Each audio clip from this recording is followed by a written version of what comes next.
आपका हमारे YouTube channel में स्वागत है। आज हम डिस्कस करने वाले हैं एक ऐसी बुक के बारे में जो आपको सिखाएगी कि आप कैसे अपने दिमाग का इस्तेमाल करके एक मास्टरमाइंड बन सकते हैं, बिल्कुल शर्लॉक होम्स की तरह। अगर आप शर्लॉक होम्स के नाम से वाकिफ नहीं हैं, तो मैं आपको बता दूं कि शर्लॉक होम्स दुनिया के सबसे मशहूर फिक्शनल डिटेक्टिव्स में से एक है। सर आर्थर कान डॉयल ने उन्हें अपनी स्टोरीज में क्रिएट किया था और आज भी उनके बारे में लोग उतने ही फैसिनेटेड हैं जितना पहले थे। शर्लॉक होल्म्स अपनी एक्सेप्शनल कॉग्निटिव स्किल्स, की ऑब्जर्वेशन और डिड्यूसिंग पावर्स के लिए जाने जाते हैं। वो छोटी छोटी डिटेल्स नोटिस करते हैं जिन पर आम लोगों का ध्यान ही नहीं जाता, और उन्हीं से वो अपनी थियोरीज बिल्ड करते हैं जो हर बार करेक्ट होती हैं।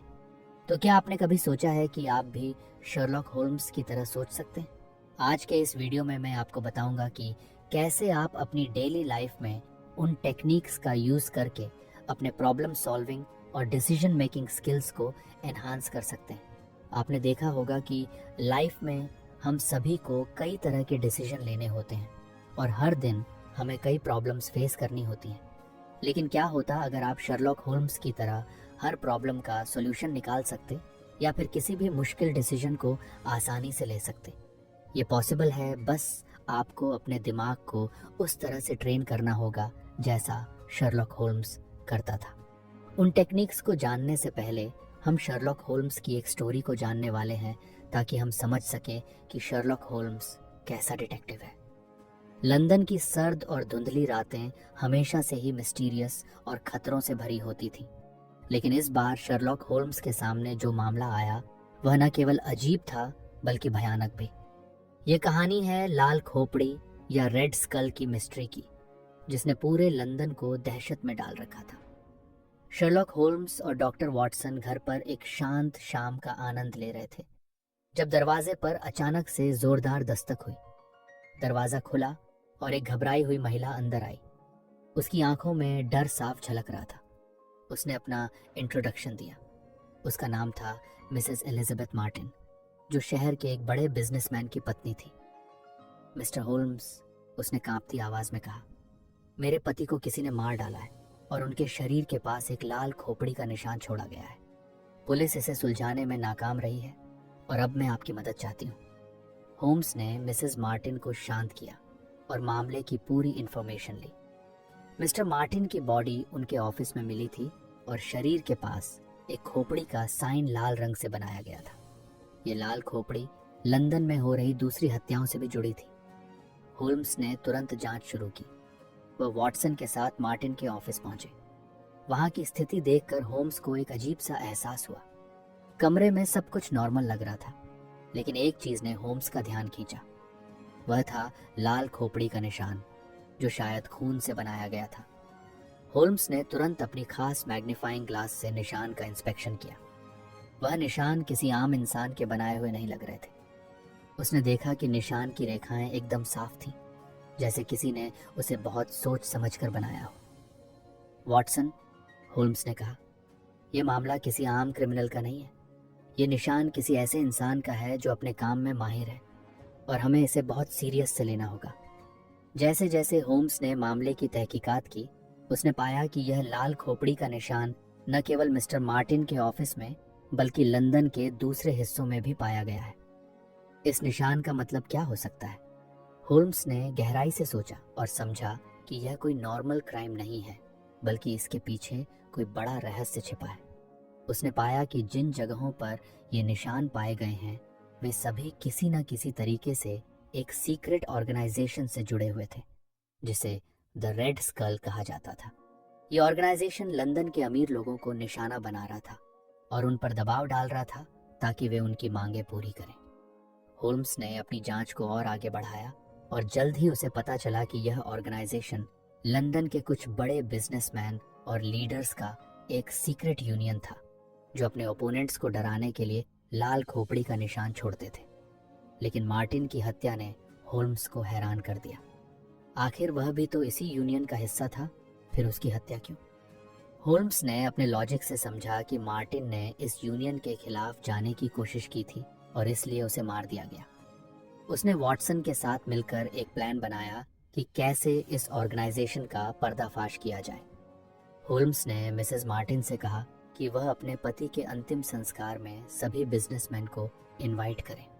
उसने पूरे मामले को एक जाल की तरह बुन लिया था। अंतिम संस्कार के दौरान होम्स ने देखा कि कुछ बिजनेसमैन के चेहरे पर चिंता के भाव थे। उन्होंने पुलिस को भी इस मामले में शामिल कर लिया था। जैसे ही अंतिम संस्कार खत्म हुआ, होल्म्स ने अपने खास अंदाज में सबके सामने आकर कहा, मिस्टर मार्टिन की हत्या एक सोची समझी साजिश थी और इस साजिश में आप सभी शामिल हैं। सभी बिजनेसमैन हैरान रह गए। होल्म्स ने सबूत के तौर पर उन लोगों के खिलाफ ठोस प्रूफ पेश किए जो उसने जांच के दौरान इकट्ठा किए थे। आप लोगों ने सोचा था कि आप इस शहर में दहशत फैलाकर अपने मंसूबों में कामयाब हो जाएंगे, लेकिन आप ये भूल गए कि अपराध की दुनिया में शर्लॉक होल्म्स से कुछ भी छिपा नहीं रह सकता। Ultimately the red skull organization का भांडाफोड़ हो गया और सभी दोषियों को गिरफ्तार कर लिया गया। लंदन एक बड़े खतरे से बच गया और होल्म्स ने एक और कॉम्प्लेक्स मामले को सुलझाकर अपने स्किल का लोहा मनवा लिया। डॉक्टर वॉटसन ने इस मामले को अपनी डायरी में लिख लिया और इस कहानी ने होल्म्स के करियर में एक और चमकदार चैप्टर जोड़ा। होल्म्स के लिए यह सिर्फ एक और केस था, लेकिन उसकी सूझबूझ और लॉजिक ने एक बार फिर साबित कर दिया कि दुनिया में कोई भी मिस्ट्री उसके रीजनेबल दिमाग से परे नहीं है। जब भी शर्लॉक होल्म्स किसी भी केस की गुत्थी सुलझाता है तो उसकी सबसे बड़ी ताकत होती है उसकी ऑब्जर्वेशन और अटेंशन टू डिटेल की ताकत। शर्लॉक सिर्फ वही नहीं देखता जो सामने होता है, बल्कि वो उस चीज़ को भी देखता है जो नॉर्मल इंसान की नज़रों से छूट जाती है। ये चीज़ उसे दूसरों से अलग बनाती है। होल्म्स कहते हैं कि तुम देखते हो पर ऑब्जर्व नहीं करते। इस स्टेटमेंट का मतलब ये है कि हम अक्सर चीज़ों को सिर्फ ऊपर से देखते हैं और उन पर गहरी नज़र नहीं डालते, जबकि शर्लॉक हर छोटी से छोटी डिटेल पर ध्यान देता है, चाहे वो कितनी भी इनसिग्निफिकेंट क्यों ना लगे। यही रीज़न है कि वो किसी भी केस को हल करने में इतना सफल होता है। आप भी शर्लॉक होल्म्स की तरह अपनी ऑब्जर्वेशन और अटेंशन टू डिटेल को इम्प्रूव कर सकते हैं। कुछ प्रैक्टिकल टिप्स हैं। पहली, जब भी आप किसी सिचुएशन या चीज़ को देखें तो उसे पूरी तरह से ऑब्जर्व करें। उसके कलर, टेक्सचर, साइज और उसके आसपास की चीज़ों पर ध्यान दें। एग्जाम्पल के तौर पर, जब आप किसी कमरे में दाखिल हों तो उस कमरे के लेआउट और चीज़ों के प्लेसमेंट को ध्यान से ऑब्जर्व करें। दूसरी टिप है, जब आप किसी से बात कर रहे हों तो सिर्फ उनकी बात सुनने की बजाय उनकी बॉडी लैंग्वेज, फेशियल एक्सप्रेशंस और उनके बोलने के तरीके पर भी ध्यान दें। इससे आप उनके मन की सिचुएशन और इमोशंस को बेहतर समझ पाएंगे। तीसरी टिप, ऐसे गेम्स खेलें जो आपकी मेमोरी और अटेंशन को फोकस करने की कैपेसिटी को बढ़ाएं। एग्जाम्पल के तौर पर, एक कमरे में जाकर चीज़ों को ऑब्जर्व करें और फिर कमरे से बाहर जाकर जितना याद रहे उतना लिखें। इससे आपकी याददाश्त और ऑब्जर्वेशन स्किल्स में सुधार होगा। फोर्थ टिप, रोज़ की चीज़ों में छोटी छोटी डिटेल्स को पहचानने की कोशिश करें। जैसे कि किसी आर्टिकल को पढ़ते समय उसमें ग्रामर मिस्टेक्स या छोटे छोटे इनकन्सिस्टेंसीज को ऑब्जर्व करें। शर्लॉक होल्म्स की ऑब्जर्वेशन और अटेंशन टू डिटेल की ताकत को समझने के लिए आइए एक एग्जाम्पल पर नज़र डालते हैं। एक बार डॉक्टर वॉटसन और शर्लॉक होल्म्स अपने कमरे में बैठे थे। शर्लॉक ने वॉटसन से पूछा कि तुमने इन सीढ़ियों को कितनी बार देखा है? वॉटसन ने जवाब दिया, सैकड़ों बार। शर्लॉक ने फिर पूछा, तो बताओ ये कितनी सीढ़ियाँ हैं? वॉटसन को यह नहीं पता था, जबकि शर्लॉक ने जवाब दिया कि इनमें 17 सीढ़ियाँ हैं, क्योंकि मैंने देखा और ऑब्जर्व किया है। ये एग्जाम्पल इस बात को दिखाता है कि शर्लॉक सिर्फ देखता नहीं है, बल्कि हर चीज़ को ऑब्जर्व करता है और उसे अपने दिमाग में बसाता है। इसी वजह से वो दूसरों से बेहतर तरीके से चीज़ों को समझ पाता है।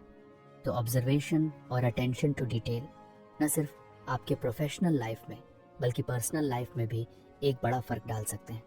शर्लॉक होल्म्स की तरह अगर हम भी अपनी ऑब्जर्वेशन और अटेंशन स्किल्स को डेवलप करें तो हम चीज़ों को एक नए नज़रिए से देख सकते हैं और अपनी प्रॉब्लम सॉल्विंग स्किल्स को बेहतर बना सकते हैं। हमेशा याद रखें, तुम देखते हो पर ऑब्जर्व नहीं करते। ये छोटा सा फ़र्क ही बड़ी से बड़ी मिस्ट्रीज़ को सुलझाने में मदद कर सकता है। Lesson 2, brain attic, the importance of memory and it's management. Sherlock Holmes के दिमाग को समझाने के लिए मरिया कोनिकोवा ने एक बहुत ही एक्यूरेट एंड इंटरेस्टिंग मेटाफोर दिया है, ब्रेन एटिक, यानी ब्रेन का स्टोर रूम। इस मेटाफोर से उन्होंने यह दिखाने की कोशिश की है कि हमारा दिमाग एक अटारी या एटिक की तरह है, जिसमें हम अपनी यादों और इन्फॉर्मेशन को स्टोर करते हैं। बट जैसे किसी एटिक में अननेसेसरी आइटम्स को जमा कर देने से वह डिसऑर्गेनाइज्ड हो जाती है, वैसे ही हमारा दिमाग भी डिसऑर्गेनाइज्ड हो सकता है अगर हम उसमें बेकार की इन्फॉर्मेशन भर दें। होल्म्स के अकॉर्डिंग हमारा दिमाग एक लिमिटेड स्पेस वाला एटिक है, इसलिए इसमें वही इन्फॉर्मेशन स्टोर की जानी चाहिए जो असल में इम्पॉर्टेंट एंड यूजफुल हो। शर्लॉक इस एटिक में अपने थॉट्स एंड मेमोरीज को इस तरह से ऑर्गेनाइज करता है कि जब भी उसे किसी स्पेशल इन्फॉर्मेशन की ज़रूरत होती है वह उसे तुरंत ढूंढ सके। वास्तव में हमारा दिमाग भी लिमिटेड रिसोर्सेज और कैपेसिटी के साथ आता है।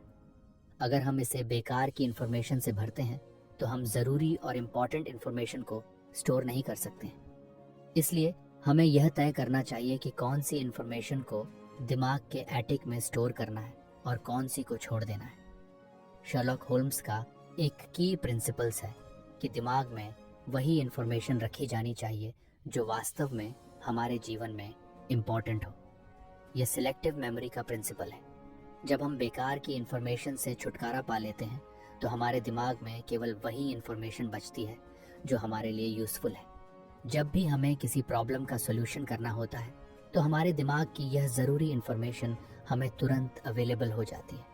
इस तरह हमारी सोच और डिसीजन लेने की प्रोसेस तेज़ और सटीक होती है। एग्जाम्पल के लिए, अगर आपको वेरियस मैथमेटिकल फार्मूलाज याद रखने की ज़रूरत है तो आपको उन्हीं सोर्सेज पर कंसंट्रेट करना चाहिए जो आपके रोज़ की ज़रूरतों के अकॉर्डिंग यूज़फुल हों। बेकार की इन्फॉर्मेशन केवल आपके दिमाग के एटिक में जगह घेरती है और इम्पॉर्टेंट इन्फॉर्मेशन की पहुंच को मुश्किल बना देती है। जैसे किसी भी एटिक को समय समय पर साफ और सिस्टमैटिक किया जाता है, वैसे ही हमारे दिमाग की एटिक को भी रेगुलर रख रखाव की ज़रूरत होती है। यह इंश्योर करने के लिए कि हमारे दिमाग में सिर्फ वही इन्फॉर्मेशन है जो वास्तव में यूज़फुल और रेलेवेंट है। हमें रेगुलरली बेकार की इन्फॉर्मेशन को हटाना चाहिए। शर्लॉक होम्स का मानना है कि जब हम अपने दिमाग की एटिक में केवल इम्पॉर्टेंट इन्फॉर्मेशन रखते हैं तो यह हमें किसी भी समय ज़रूरी इन्फॉर्मेशन को आसानी से ढूंढने और यूज़ करने की फैसिलिटी प्रोवाइड करता है। इसके साथ ही हमें समय समय पर अपनी मेमोरीज एंड नॉलेज को ताज़ा करना चाहिए ताकि यह इंश्योर हो सके कि हम इम्पॉर्टेंट इन्फॉर्मेशन को कभी ना भूलें। एग्जाम्पल के तौर पर, आपने जो भी सीखा है उसे समय समय पर रिपीट करना और फिर से पढ़ना ज़रूरी है। इससे वह इन्फॉर्मेशन आपके दिमाग में लंबे समय तक सेफ रहेगी और जब आपको उसकी ज़रूरत होगी तब आप उसे आसानी से रिकॉल कर सकेंगे। Lesson 3, imagination and creativity, their role in problem solving. Sherlock Holmes को अक्सर एक लॉजिकल और फैक्ट बेस्ड इंडिविजुअल्स की तरह देखा जाता है, लेकिन उसकी सक्सेस का एक बड़ा हिस्सा उसकी इमेजिनेशन और क्रिएटिविटी में भी है। जब भी वह किसी प्रॉब्लम का सामना करता है तो वह सिर्फ अवेलेबल फैक्ट्स पर डिपेंडेंट नहीं रहता, बल्कि वह अपनी इमेजिनेशन का यूज़ करके अलग अलग पॉसिबिलिटीज़ और सिचुएशंस को इमेजिन करता है। यही उसकी सोच को दूसरे लोगों से उसे अलग बनाता है। होल्म्स की यह एबिलिटी, उसकी इमेजिनेशन, उसे किसी भी प्रॉब्लम को एक नए नज़रिए से देखने की ताकत देती है। अगर वह सिर्फ फैक्ट्स पर डिपेंडेंट रहता तो शायद कई मामलों में फेल हो जाता, लेकिन इमेजिनेशन के इस्तेमाल से वह हर पोटेंशियल दिशा में सोचता है जो उसे प्रॉब्लम का सॉल्यूशन ढूंढने में मदद करती है। जब हम किसी प्रॉब्लम का सामना करते हैं तो अक्सर हम वही रास्ते अपनाते हैं जो हमें पहले से मालूम होते हैं, लेकिन शर्लॉक होल्म्स की तरह अगर हम अपनी सोच को एक नए तरीके से यूज़ करें तो हम उन सॉल्यूशन तक पहुंच सकते हैं जो नॉर्मल थिंकिंग से परे होते हैं। क्रिएटिविटी का मतलब है कि आप किसी प्रॉब्लम को अलग अलग अप्रोच से देख सकें और नए अनोखे तरीकों से उसका सॉल्यूशन ढूंढ सकें। शर्लॉक अक्सर उन पहलुओं को देखता है जो दूसरे लोग अनदेखा कर देते हैं। वह इसीलिए सक्षम है क्योंकि वह अपनी इमेजिनेशन का यूज़ करके पॉसिबिलिटीज़ के अलग अलग पहलुओं को समझता है। एग्जाम्पल के लिए, अगर वह किसी क्राइम सीन पर होता है तो वह सिर्फ इवेंट्स के ऑर्डर को नहीं देखता, बल्कि यह भी सोचता है कि अगर चीज़ें कुछ अलग होती तो रिजल्ट क्या होता। ये क्रिएटिव थिंकिंग ही उसे कई बार सही दिशा में ले जाती है। शर्लॉक होल्म्स की एक और इम्पॉर्टेंट टेक्निक्स है सिनारियोस की विजुअलाइजेशन। जब भी वह किसी प्रॉब्लम का सामना करता है तो वह अपने दिमाग में डिफरेंट पॉसिबल आउटकम्स की इमेजिनेशन करता है। इससे उसे यह समझने में मदद मिलती है कि कौन सा रास्ता सबसे सूटेबल है और कौन सा रिजल्ट उसे अपने गोल तक पहुंचा सकता है। विजुअलाइजेशन का मतलब है कि आप पहले से ही डिफरेंट आउटकम्स की इमेजिनेशन कर लेते हैं और फिर उस पर विचार करते हैं कि कौन सा रिजल्ट आपके लिए सबसे अच्छा हो सकता है। ये प्रोसेस आपको पोटेंशियल रिस्क्स और चैलेंजेस से भी अवेयर कराती है। एग्जाम्पल के तौर पर अगर आप किसी डिसीजन के रिजल्ट की इमेजिनेशन करते हैं तो आप पहले से ही उस डिसीजन के पॉजिटिव एंड नेगेटिव पहलुओं को समझ सकते हैं, जिससे आप एक बेहतर डिसीजन लेने में सक्षम होते हैं। होल्म्स अपने दिमाग में अलग अलग इवेंट्स की विजुअलाइजेशन करता है और फिर उन सिनारियोस को एनालाइज करके सही कंक्लूजन पर पहुंचता है। ये न केवल उसे गलतियों से बचाता है बल्कि उसे उस दिशा में भी गाइड करता है जो सही होती है। अगर आप भी अपनी क्रिएटिविटी और विजुअलाइजेशन स्किल्स को शर्लॉक होल्म्स की तरह डेवलप करना चाहते हैं तो कुछ टिप्स हैं। कभी भी किसी प्रॉब्लम को सॉल्व करने का सिर्फ एक तरीका न अपनाएं। अलग अलग व्यू पॉइंट से सोचें और नए आइडियाज़ के बारे में विचार करें। माइंड मैपिंग एक ऐसा तरीका है जिससे आप अपनी सोच को सिस्टमैटिक कर सकते हैं और नए थॉट्स को पैदा कर सकते हैं। ये आपको अलग अलग ऑप्शंस को एक साथ देखने और उनको कंपेयर करने में मदद करता है। रेगुलरली मेडिटेशन और विजुअलाइजेशन की प्रैक्टिस करें। यह आपके दिमाग को शांत करेगा और आपकी इमेजिनेशन को बढ़ावा देगा। जब भी आप किसी प्रॉब्लम का सामना करें, खुद से सवाल पूछें, अगर ऐसा होता तो क्या होता? अगर मैं ये डिसीजन लेता तो रिजल्ट क्या होते? इस प्रकार के क्वेश्चन आपके दिमाग को नए थॉट्स की ओर ले जाते हैं। Lesson 4, emotional control. जब भी वह किसी मामले की जांच करता है तो वह अपने इमोशंस को एक ओर रख देता है और पूरी तरह से लॉजिक और ऑब्जेक्टिविटी पर कॉन्सेंट्रेट करता है। ये इमोशनल डिटैचमेंट उसे क्लियरली एंड फेयरली सोचने में मदद करता है, जिससे वह बिना किसी पर्सनल बायस के सही कंक्लूजन तक पहुंचता है। इमोशंस का हमारे डिसीजन लेने की प्रोसेस पर गहरा इफेक्ट होता है। जब हम किसी प्रॉब्लम का सामना करते हैं तो हमारी भावनाएं जैसे डर, गुस्सा या एक्साइटमेंट हमारे लॉजिकल सोचने की क्षमता को रोक सकती हैं। होल्म्स हमें सिखाता है कि अगर हम अपने इमोशंस को कंट्रोल्ड करना सीखें तो हम किसी भी चुनौती का सामना करने के लिए बेहतर तरीके से तैयार हो सकते हैं। ये इमोशनल कंट्रोल हमें हमारी सोच को क्लियर एंड पर्पसफुल बनाए रखने में मदद करता है। शर्लॉक होल्म्स का ये अप्रोच स्टोइक फिलॉसफी से इंस्पायर है, जिसमें सिखाया जाता है कि हमें चुनौतियों के सामने शांत और लॉजिकल रहना चाहिए। स्टोइसिज्म के प्रिंसिपल्स के अकॉर्डिंग हमें उन चीज़ों पर कॉन्सेंट्रेट करना चाहिए जिन्हें हम कंट्रोल्ड कर सकते हैं और उन पर समय और एनर्जी बर्बाद नहीं करनी चाहिए जिन्हें हम नहीं बदल सकते। यही अप्रोच होल्म्स को किसी भी मुश्किल में काल्म और लॉजिकल बनाए रखती है। तो फ्रेंड्स, ये थी हमारी आज की बुक समरी। आपको कैसी लगी कमेंट करके ज़रूर बताएं और धन्यवाद आपका समरी एंड तक सुनने के लिए।